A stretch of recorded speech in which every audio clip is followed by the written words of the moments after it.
నమస్కారం ఘంటారావానికి స్వాగతం. ముందుగా ప్రధానాంశాలు.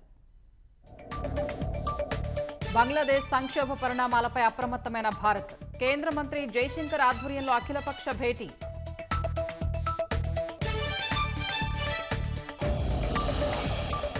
బంగ్లాదేశ్ మరో పాకిస్తాన్ అవుతుందన్న హసీనా కుమారుడు. ఎన్నిక కాని ప్రభుత్వానికి అధికారం అప్పగించొద్దని సైన్యానికి సూచన.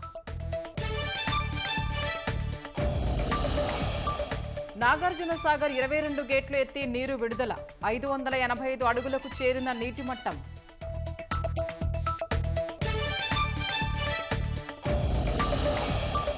అల్లూరి జిల్లాలో పొంగి ప్రవహిస్తున్న కొండవాగులు. భూపతిపాలెం జలాశయం నుంచి నీరు విడుదల.